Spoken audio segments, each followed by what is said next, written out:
Cümleten selamun aleyküm hanımlar. Diva Patik YouTube kanalıma hepiniz hoş geldiniz. Bugün birlikte dikişsiz dikiş çok kolay bir patik yapacağız.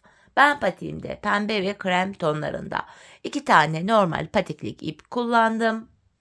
Şişlerim 3 numara. Dileyen misinalı şişte kullanabilir. Hemen patiğimi de göstereyim.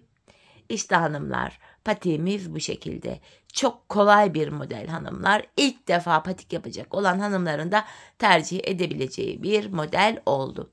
Bu şekilde. Patiğimizin hanımlar tabanı bu şekilde. Hiçbir yerinde dikişimiz yok. Dikişsiz, kolay, güzel, şık bir patik oldu. Modelimiz bu. Bu patik benim elimin ölçülerine göre 37, 38 ve 39 numara ayaklar için uyumlu oldu.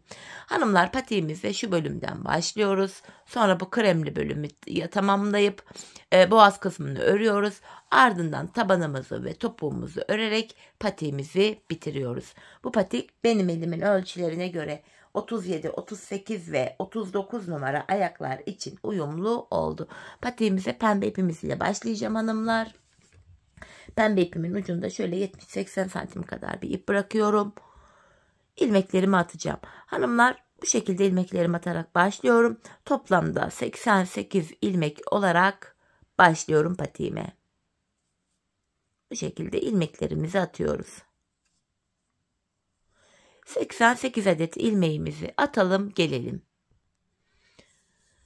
Evet hanımlar, 88 adet ilmeğimi attım geldim. Burada bir miktar ipimiz şöyle kaldı. Bu ipimiz bekleyebilir hanımlar. Kesmeye gerek yok. Taban yapımında aynı ipi yine kullanacağız. Şimdi geri dönüyorum. Hanımlar, bu aşamada patiğimizin bu bölümlerinde haroşa örgü uygulaması yapacağız. Ben örgümüzün hem ön hem arka yüzünde düz örgü örerek haroşalarımı elde ediyorum. Sizler örgünüzün her iki tarafında ters örgü örerek de haroşalarınızı yapabilirsiniz. Kenar ilmeğini örmeden alıyorum. Buralar haroşa olduğu için ilmeklerimi düz olarak öreceğim. Hepsini düz örüyorum. Haroşayı ters örenler bu bölümlerde ters örgü uygulaması yapacaklar. Bu şekilde düz örüyoruz. Hanımlar, sıra sonuna kadar ilmeklerimizi haroşa örelim gelelim. Sıra sonuna kadar hanımlar ilmeklerimi ördüm. Şimdi geri dönüyorum. Geri döndüğümüzde ön yüzdeyiz. Ön yüzde olduğumuzu şöyle kabul ediyorum. Şu başlangıç ipimiz, ucunda kalan ipimiz eğer sol taraftaysa ön yüzdeyiz demektir. Şöyle baktığımız anda hanımlar, ön yüzde burada bir diş haroşamız oluştu. Burada haroşa örmeye devam edeceğiz hanımlar. Yine kenar ilmeğimi örmeden alıyorum. Ön yüzde tekrar sıra sonuna kadar ilmeklerimizi düz öreceğiz. Ardından geri döneceğiz. Arka yüzde de ilmekleri düz öreceğiz. Böylece burada bir diş haroşa daha oluşacak. Yani toplam 2 diş haroşa olacak. Biz bu şekilde hanımlar haroşalara, yani bu bölüme toplamda şurada 5 diş haroşamız olana kadar devam edeceğiz hanımlar. 88 ilmekle 5 diş haroşa öreceğiz. Artırma ya da eksiltme yapmadan. Şimdi burada 5 diş haroşamız olana kadar örelim gelelim. Evet hanımlar, 5 diş haroşam olana kadar patiğimin bu bölümünü ördüm ve geldim. Şimdi şu kremli bölüme geçeceğiz hanımlar. Şu anda bakın, başlangıç ipim sol tarafta, ön yüzdeyiz. Pembe ipimi hanımlar burada kesmeyeceğim. Kremli yeri öreceğim. Daha sonra bu bilek bölümünde yine pembe ipi kullanacağımız için aynı ipi kullanalım. İkide bir ipimizi kes ekle yapmayalım, düğüm olmasın. Pembe ipim bekliyor. Şimdi burada ilmeklerimi krem ipimle öreceğim. Kenar ilmeğimi ip geçişi olduğu için örüyorum. Hemen ikinci ilmeğimi de ördükten sonra krem ipimin ucunu şöyle kendine bağlayacağım. Patiğimiz sağlam olsun, sökülmesin diye. Hanımlar, bu aşamada ilmeklerimizin tamamını sıra sonuna kadar düz olarak öreceğiz. Arka yüzde patiğimizin burasında bakın, 2 düz 2 ters lastik uygulaması yaptık. Arka yüzde bu lastik uygulamasını başlatacağız. Bu şekilde hanımlar, sıra sonuna kadar ilmeklerimizi böyle düz olarak örelim gelelim. Sıra sonuna kadar ilmeklerimi krem ipim ile ördüm. Şimdi 2 düz 2 ters lastik uygulamasını yapacağız hanımlar. Bakın, şu bölümleri yapacağız. Burada hemen bakın, şişimizin başında hemen bu baş kısımda Ve şurada son kısımda beşer ilmek haroşamız var. Sadece kenarlardaki beşer ilmeğimizi haroşa öreceğiz hanımlar. Aradaki ilmekleri 2 düz 2 ters lastik yapacağız. Öncelikle kenar ilmeğimi örmeden alıyorum. Arka yüzdeyiz. Kenar ilmeğimle birlikte toplam 5 ilmek haroşamı düz örüyorum. Bakın 5 ilmek haroşamı düz ördüm. Artık burada 2 ters 2 düz lastik yapacağım. Bakın 2 ilmek ters örüyorum. 2 ilmek düz. 2 ilmek ters örüyorum. 2 tane düz. 2 ilmek ters. 2 düz. 2 ters. 2 düz. 2 ilmek ters örüyorum. 2 ilmek düz. 2 ters 2 düz olacak şekilde ilmekleri öreceğiz hanımlar. Son 5 ilmek kalana kadar. Burada son 5 ilmeğimiz kalana kadar ilmeklerimizi 2 ters 2 düz olacak şekilde örüp gelelim. Evet hanımlar, bakın son 5 ilmeğim kalana kadar ilmeklerimi ördüm. Son 5 ilmeğimiz haroşa. Kenarlardaki 5'er ilmeğimizi haroşa örüyoruz. Sonuncu ilmeğimi de ördüm. Tekrar geri dönüyorum hanımlar. Ön yüzdeyiz. İlk sıra lastiğimizi arkada kurduk. Şimdi lastikte ikinci sıradayız. Yine kenardaki 5 haroşamı düz öreceğim. Kenar ilmeğimle birlikte toplam 5 tane haroşam. Bakın 5 ilmeğimi ördüm. Bu aşamada ilmekleri gördüğümüz gibi öreceğiz. Bakın hemen önünde 2 düz ilmeğim var. 2 düz ilmeğimi düz örüyorum. Ters ilmeklerimi ters örüyorum. Bu şekilde 2 düz 2 lastik 2 ters 2 düz lastik uygulamamızı yapıyoruz. Bakın 2 tane tersimi ters örüyorum. 2 düzümü düz örüyorum. Bu lastik uygulamasında hanımlar ön yüzde ikinci sıramız. Bu şekilde. Gördüğünüz gibi ikinci lastik uygulamamızda ön yüzde yapıyoruz ikinci sırayı. Şimdi son 5 ilmeğimiz kalana kadar yine ilmeklerimizi örelim gelelim. Son 5 ilmeğim kalana kadar ilmeklerimi ördüm hanımlar. Son 5 ilmeğimi haroşa düz örüyorum. Ön yüzde lastik modelimizin ikinci sırasını tamamladık. Şimdi arka yüzdeyim hanımlar. Arka yüzde yine kenardaki 5 ilmek haroşamı düz örüyorum. 2, 3, 4, 5. Şimdi lastiğimizde 3. sıradayız. Ön yüzde 2. sırasını yapmıştık. Şimdi arka yüzde 3. sıradayız. Yine ilmekleri gördüğümüz gibi örüyoruz. Bakın 2 ters ilmeğim var. Ters örüyorum. Önündeki 2 düz ilmeğimi düz örüyorum. 2 ters, 2 düz. İlmeklerimizi gördüğümüz gibi örüyoruz. 2 düz, 2 ilmek ters. 2 ilmek düz. 2 ilmek ters. 2 düz. 2 ters. 2 düz. 2 ters. Bu şekilde. Son 5 ilmek kalana kadar yine aynı şekilde örelim gelelim. Evet hanımlar, son 5 ilmeğim kalana kadar ördüm. Son 5 haroşamı yine düz örüyorum. Bu şekilde lastik uygulamamızda 3. sırayı tamamladık. Şimdi ön yüzde 4. sırayı yapacağız. Hanımlar, yapacağımız işlem aynı. Biz bu işlemi toplam 17 sıra lastik olana kadar devam edeceğiz. Yine kenardaki 5 ilmek haroşamı düz örüyorum. Tekrar lastiğime devam edeceğim. 2 düz 2 ters. Yine ilmeklerimizi gördüğümüz gibi örüyoruz. Şu anda ön yüzde 4. sıramız bu. Bu şekilde devam edecek hanımlar. Aralarda plastik örgü uygulaması yapacağız. Bu sağ kenarda ve sol kenarda 5'er ilmek haroşamız var. Bunlar haroşa olarak örülecek. Dediğim gibi ben buraya 17 sıra lastik ördüm. Şöyle de hesaplayabilirsiniz hanımlar. Bakın burada krem ile 2 diş haroşa oluştu. Ben bu bölümü burada 9 diş haroşa olana kadar yaptım. Aynı zamanda ortada da sayınca 17 sıra lastiğim oldu. Şimdi hanımlar, bu bölümde bakın 1-2 diş haroşamız oluşmuş. Bu sırada 9 sıra haroşa haroşa sıramız olana kadar patiğimizin bu bölümünü örelim gelelim hanımlar. Sonra kesimlerimize başlayacağız birlikte. Evet hanımlar, patiğimin bu bölümünü tamamladım geldim. Buraya 17 sıra lastik uygulaması yaptım. Kenarda da 9 diş haroşam oldu krem ile bakın.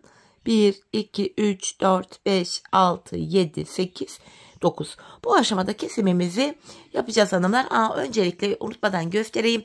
Patiğimin burasına bir de kordon yapacaktım.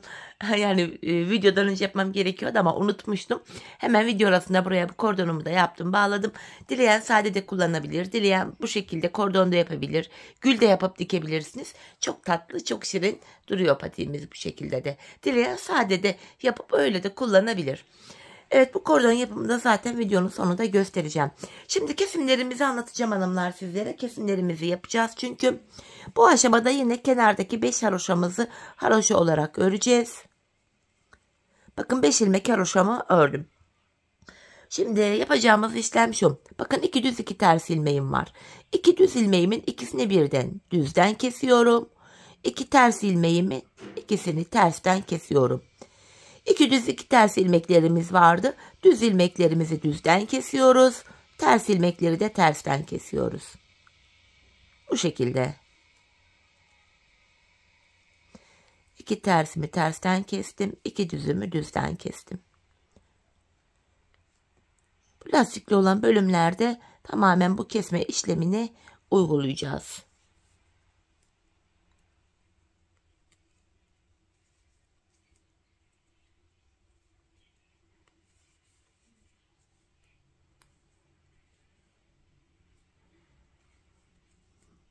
İki ters ilmeğimi tersten kesiyorum. 2 düz ilmeğimi de düzden kesiyorum. Bakın ilmek sayılarımız azalıyor hanımlar böylece.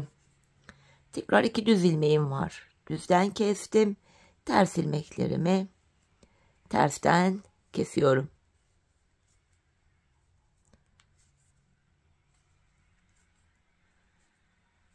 Kenarlardaki 5'er ilmek haroşamızı yine haroşa örüyoruz.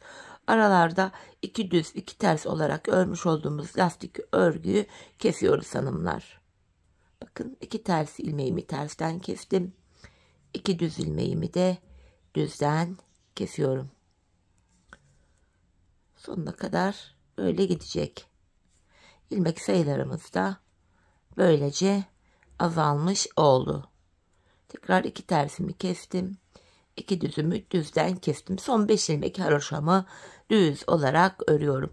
Böylece hanımlar kesimlerimizi yaptık. Saydığımızdan da şişimizde 49 ilmek kalıyor hanımlar. Toplam 88 ilmeğimiz vardı.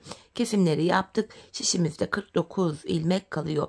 Şimdi geri dönüyoruz hanımlar. Arka yüzdeyiz. Arka yüzde yine kenardaki 5 ilmek haroşamı öreceğim.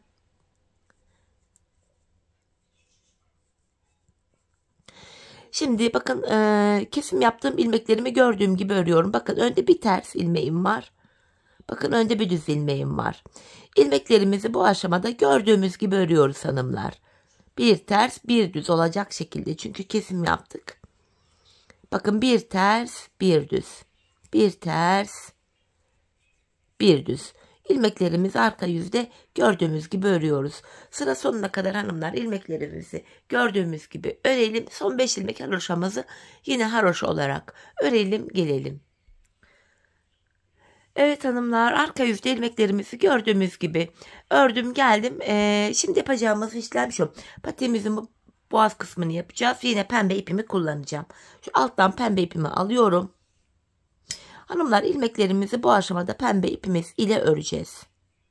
Şöyle biraz arkada esnek bırakıyorum. Bakın pembe ipimi şurada. Sırasıyla ilmeklerimi haroşa öreceğim. Bu boğaz bölümünde tamamen haroşa örgü uygulaması yapacağız artık. Bu krem ipimi de kesiyorum hanımlar. Artık kremi kullanmayacağız. Krem ipimin şu ucunu pembeme bağlayacağım. Bu şekilde. Şimdi haroşamızı pembe ile öreceğiz. Şöyle kalemimin ucunda gizleyerek götürdüm. Boğaz kısmında pembe ipimiz ile haroşa örgü yapacağız. Hanımlar bu şekilde 49 ilmeğimiz var boğaz bölümünde. Buradaki ilmeklerimizin tamamını haroşa öreceğiz. Ön yüzde ve arka yüzde düz örgü örünce bir diş haroşa oluyordu. Bu şekilde ben bu patiğimin boğaz kısmına hanımlar, yani bu kısmına toplamda 4 diş haroşa ördüm. Şimdi burada pembe ipimiz ile 4 diş haroşamız olana kadar örelim gelelim hanımlar. Evet hanımlar, patiğimin boğaz kısmına 4 diş haroşamı ördüm geldim. Şimdi kesim işlemi yapacağız hanımlar. İlmeklerimizi ikişer ikişer toplayarak keseceğiz.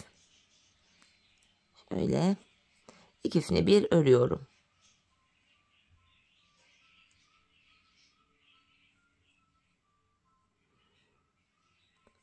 Yine şişimden bir ilmek alıyorum. İkişer ikişer şöyle toplayarak ilmeklerimi kesiyorum hanımlar. Patiğimizin üst bölümünü böylece tamamladık. Boğaz kesimini yapıyoruz. Bu şekilde sıra sonuna kadar ilmeklerimizi böyle ikişer ikişer toplayarak keselim gelelim.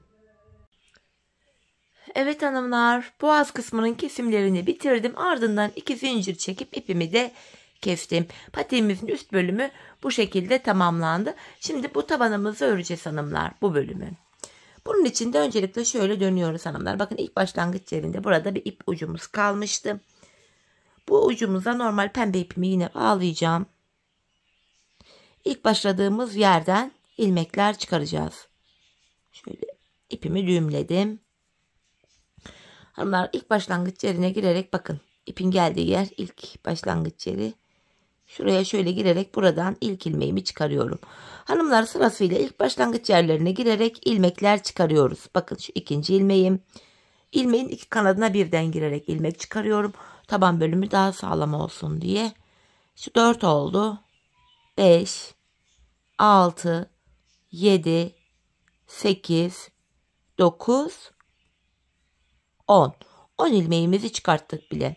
Sırasıyla başlangıç yerlerine girerek ilmekler çıkarıyoruz. Patiğimize 88 ilmek olarak başlamıştım hanımlar. Yine 88 ilmek başladığım yerden tekrar taban için 88 ilmek çıkaracağım. Şu sıra sonuna kadar toplamda 88 ilmeğimizi çıkaralım gelelim. Evet hanımlar, sıra sonuna kadar ilmeklerimi çıkardım geldim. 88 ilmeğim oldu burada. Şimdi geri dönüyorum. Arka yüzdeyiz hanımlar. Bu aşamada ilmeklerimizi yine haroşa öreceğiz. Kenar ilmeğini örmeden alıyorum. Diğer ilmeklerimi sırasıyla düz olarak yani haroşa olarak örüyorum. Bu şekilde. Hanımlar ilmeklerimizin tamamını sıra sonuna kadar haroşa olarak örelim gelelim. Sıra sonuna kadar ilmeklerimi haroşa ördüm. Tekrar ön yüzdeyim hanımlar. Artık taban kesimine başlayacağız. 88 ilmeğimiz vardı. İlk olarak 8 ilmek burun kısmına ayırıyoruz. Geriye 80 ilmek kalıyor. 80 ilmeği de iki yana eşit paylaştırınca yanlara da 40'ar ilmek düşüyor. Öncelikle tabanımızı yapmak için kenardan ilk 40 ilmeğimi öreceğim. Yine haroşaya devam edeceğiz artık.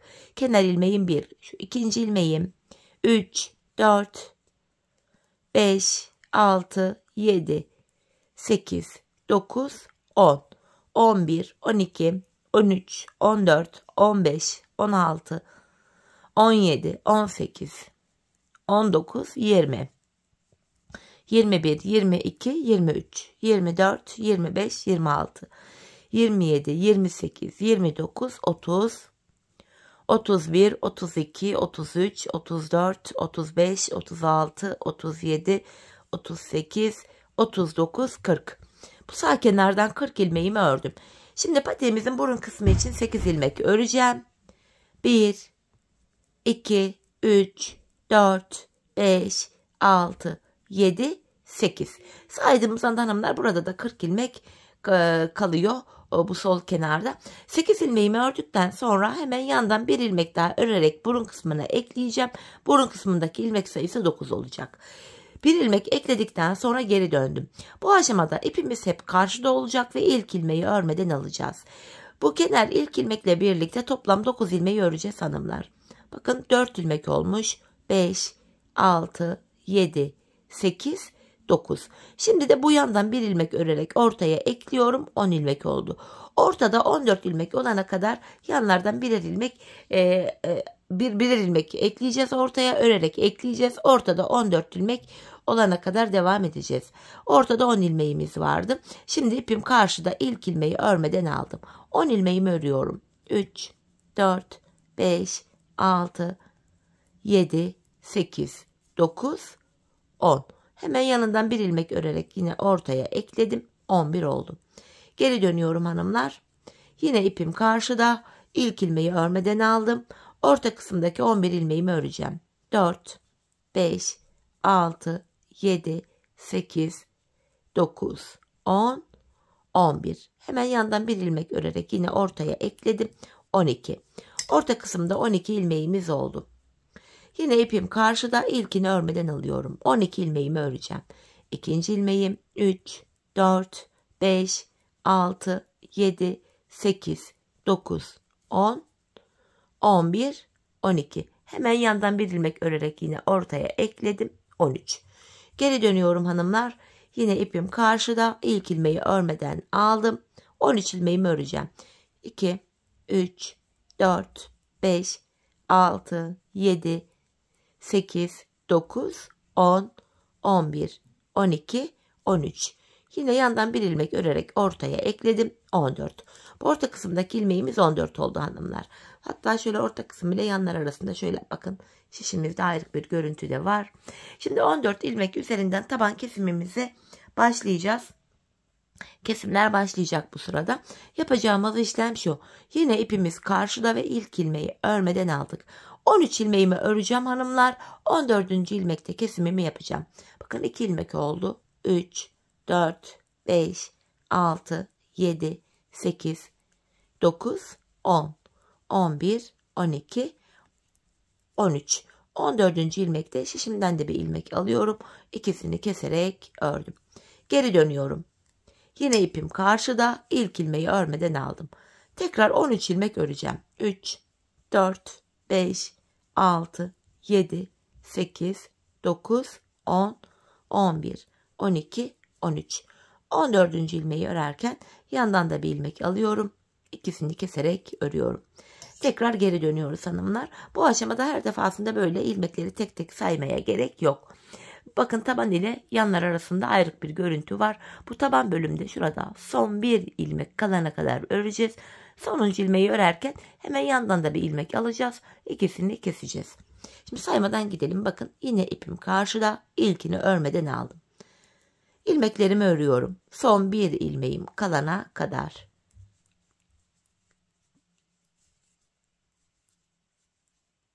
Bakın son bir ilmeğim kaldı.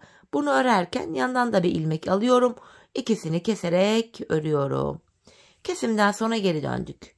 Yine bakın tabanla şöyle ayırdığımız anda bu taban bölümüyle yan taraf arasında bir boşluk var. Burada son bir ilmek kalana kadar öreceğiz. İlk ilmeğimi örmeden aldım. Son bir ilmek kalana kadar öreceğim.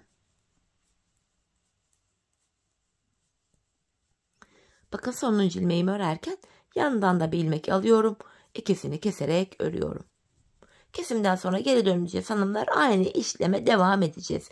Tabanda son bir ilmek kalana kadar öreceğiz. Sonuncu da kesimi yapacağız. Hanımlar biz bu kesme işlemine bakın şu sağ ve sol taraftaki şu ilmeklerimiz bitene kadar devam edeceğiz. Böylece tabanımız oluşacak. En son kesimlerden sonra şişimizde sadece tabanda kullandığımız 14 ilmek kalacak. Şimdi hep birlikte patiğimizin taban bölümünü yanlardaki ilmekler bitene kadar keselim gelelim.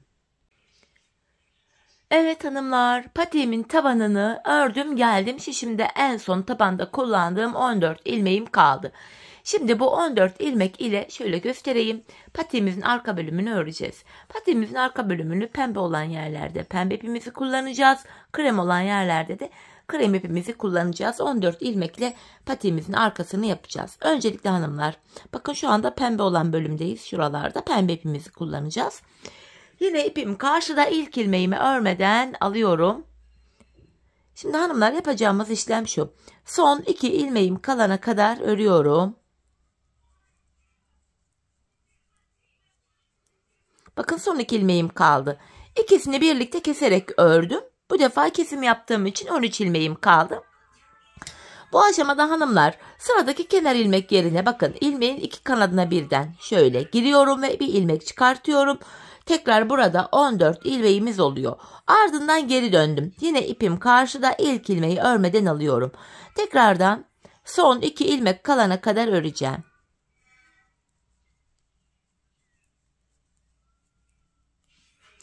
Bakın son 2 ilmeğim kaldı.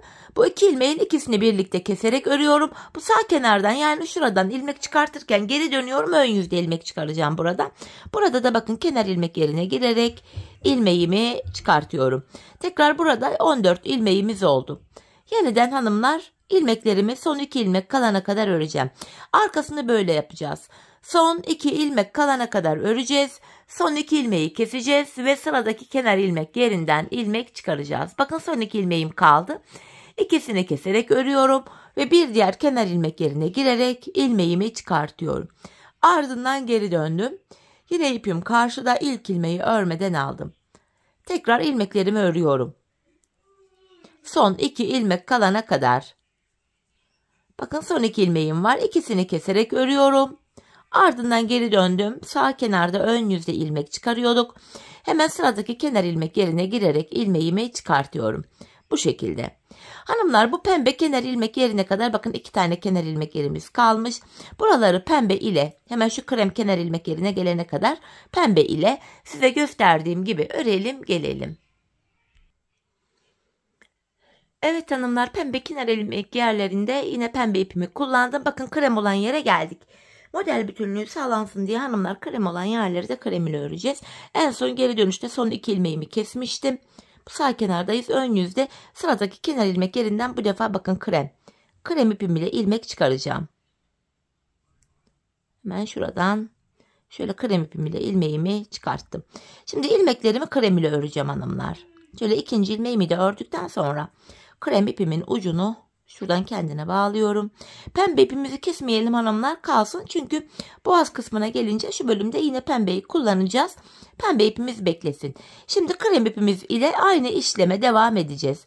İlmeklerimizi krem ipimiz ile örüyoruz hanımlar. Son 2 ilmek kalana kadar. Son 2 ilmeğimi yine keserek örüyorum ve sıradaki bakın krem kenar ilmek yerine girerek buradan da bir ilmek çıkarıyorum. Buralarda artık kremi kullanacağız. İpim karşıda, ilk ilmeği örmeden aldım. İlmeklerimi krem ipim ile örüyorum son 2 ilmek kalana kadar. Bakın son 2 ilmeğimi kesiyorum. Ardından şöyle kesimimi yaptım. Geri dönüyorum. Ve burada da bakın bir sonraki krem kenar ilmek yerine girerek ilmeğimi çıkartıyorum. Şöyle.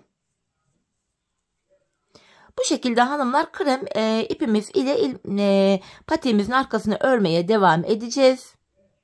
Şöyle ki ipi tutamadım ilmeğimi. Şöyle ki bakın krem kenar ilmek yerlerine gelene kadar krem ipimizi kullanacağız. Ardından şu alttaki pembe ipimizi alacağız. Pembe kenar ilmek yerlerine gelince de bu bölümü pembe ile tamamlayacağız. Son kenar ilmek yerlerine gelene kadar bu işleme devam edeceğiz. En son krem kenar ilmek yerine geldikten sonra krem ipimizi kesip arkaya düğümleyebiliriz. Devamında kremi kullanacağız. Pembeyi kullanacağız. Şimdi hanımlar hep birlikte patiğimizin şu arka bölümünü son kenar ilmek yerlerine gelene kadar krem olan yerleri krem ile, pembe olan yerleri de pembe ile örelim gelelim. Evet hanımlar, patiğimin arka bölümünü son kenar ilmek yerlerine gelene kadar ördüm geldim. Artık kesimimi yapacağım.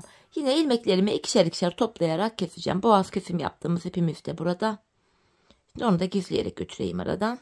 Şöyle ipimin üzerinden atlatarak diğer ipin ucunu da şöyle gizliyorum bakın.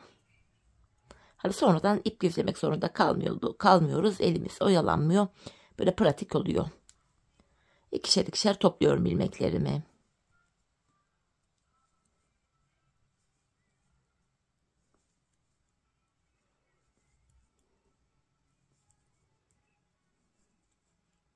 Son bir ilmeğim kaldı. Onu da kestim.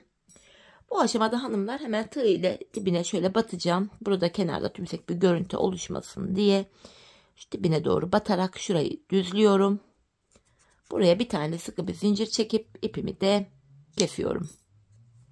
Hemen ipimi ucunu gizleyeceğim. Şöyle sıkılayarak arka bölüme gizliyorum.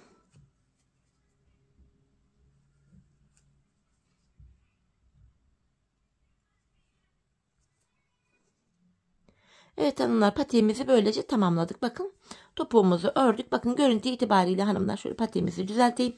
Patiğimiz böyle bakın gayet esnek, ayağı saran bir model oldu. Hemen manken ayağıma da giydireyim, ayağımızı da görelim. Sonra üst bölümdeki fiyonk yaptığımız kordonu yapacağız birlikte. Gördüğünüz gibi çok kolay bir modelde hanımlar. Çok basit bir modelde. Herkesin rahatlıkla yapabileceği tarzda kolay, basit, örmesi zevkli bir patik. Hani sabah başlayın, bir günde bitirin bu modeli öyle. Bir günde bir çift örebileceğiniz bir model. İşte hanımlar bakın patiğimizi manken ayağıma da giydirdim. Esneklik payını da şöyle tekrar göstermek istiyorum. Bakın ayağı saran bir model. Patiğimizin tabanı yine bu şekilde. Şöyle yandan da düzelteyim. Patiğimizin tabanı yine bu şekilde. Dikiş olmadığı için de çok rahat bir kullanımı var. Şimdi bu patiğime yaptığım şu kordonun nasıl yaptığımı da göstereceğim. Öncelikle hanımlar pembe ipimden şöyle 1 metre kadar kestim. Şöyle 1 metre kadar bir ip kestim. Şu uçlarını şöyle birbirine düğümleyeceğim önce. Gayet kolay da bir yapılışı var hanımlar. Dediğim gibi sade de kullanabilirsiniz. Çiçek falan da yapabilirsiniz. Ya da böyle kordon da yapabilirsiniz. Şöyle ipimi 2 katlı hale getirdim. Hanımlar ipimizi şöyle dolayacağız, dolandıracağız. Bakın şöyle dolandırarak kıvıracağız. Diğer ucunu tutuyorum. Bu şekilde hanımlar bayağı bir kıvırıyoruz ipimizi. Şöyle dolandırıyorum. Çok sıkı bir şekilde kıvrım olana kadar bu işlemi yapıyorum. Şöyle hızlıca, bir de şuradan da daha rahat olacağını düşünüyorum. Şuradan da şöyle kıvırabilirim.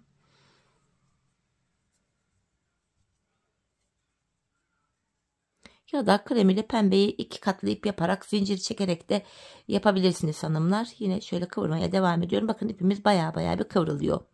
Şöyle biraz daha sık olacak şekilde. Şöyle biraz daha kıvıralım. Bakın bayağı kıvrıldı. Az daha kıvırmak istiyorum.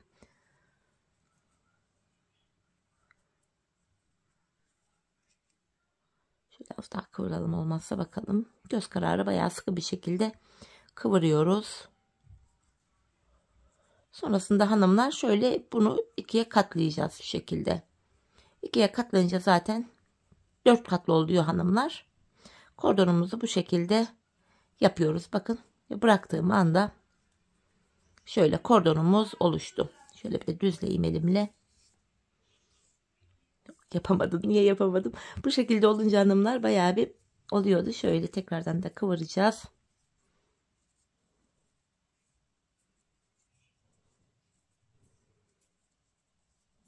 Kıvıra bunu tamamen böyle hale getiriyoruz. Ay yok, beceremedim. İlkini gayet güzel yapmıştım. Şöyle yeniden yapalım birlikte. Ya rezil oldum şu an size de. Hemen diğerini gayet pratik yapmıştım böyle kıvırarak. Bu ne oldu böyle anlamadım. Bir dakikada yapmıştım. Kız nazarınız mı dedi, ne oldu?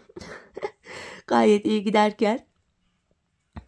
Baştan sona bir patiği bitir. Bu ip kıvırma işinde bir kordonu yapamam. Neyse ya, yabancı değiliz artık, şurada hepimiz birer bacı olduk. Böyle şeyleri de arada görmezden gelin. Evet, şunu tam olarak şuradan şöyle topluyorum. Şöyle tekrardan kıvırınca kordonumuz oluşuyor hanımlar. Şöyle. Önce 2'ye katlıyoruz, kıvırıyoruz. Sonra da 4'e katlıyoruz, kıvırıyoruz. Kordon şeklimiz oluşuyor. Evet hanımlar bakın. Şöyle kordonumuz oluştu. Evet, şimdi oldu hanımlar. En son şu ucuna tekrardan şöyle bir düğümümü atacağım. Şurayı iyice sıkılıyorum. Şuradaki fazlalıkları da keseyim.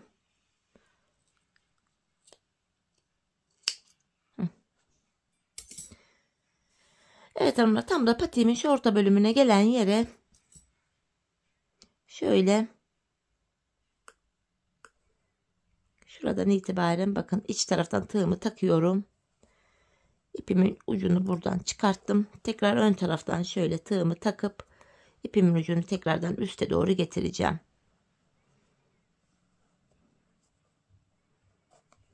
Şu an size rezil oldum diye çok da moralim bozuk belli etmemeye çalışıyorum. Ya bir kordon yapımı. Evet. Şu şekilde ipimi geçirdim hanımlar. Ardından fiyonk şeklinde böyle bağlıyorum. Dediğiniz gibi gül çiçek falan bir şeyler de yapabilirsiniz ya da sade de kullanabilirsiniz. Artık tamamen keyfinize bağlı ki kordon yapımı gerçekten zor değil. Bakmayın hani benim burada rezil olduğuma. Şöyle hanımlar, bakın ipimizi de bağladık. Gayet cici tatlı bir görüntüsü oldu. Şu ipi eşitleyerek bağlasak daha iyi olurdu ama neyse, video arkasında artık düzeltirim onu. Evet hanımlar, patiğimizi bitirdik. Yine patiğimiz işte bu şekilde, gösterdim bir sağını solunu. Şu an kafa dalgınlığıyla unuttum. Evet hanımlar, yine birlikte güzel ve kolay bir modelin daha sonuna geldik. Umarım sizlere faydalı, hoş bir video olmuştur. Yeni modellerde, yeni videolarda buluşmak dileğiyle. Şimdilik hoşça kalın, sağlıcakla kalın.